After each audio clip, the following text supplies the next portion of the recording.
Good morning mga kabay. Ayan. So, latest update ngayong umaga. So, ayan. Gising na po ang aming bibing makulit.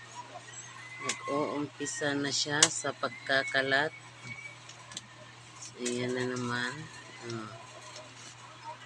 Ayan, ang bibi naming makulit.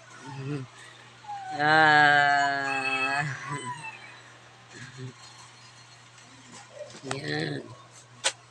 Ang bibi naming makulit. So, ito naman ang aming hunting sari-sari store. Ayan. So, paikot siya. Ayan. So, ayun pa yung isa. Tulog pa. Ayan.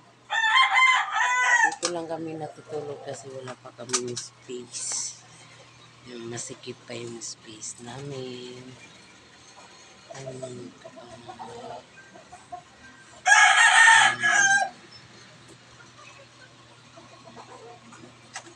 So, ayun, ang aming bibing makulit.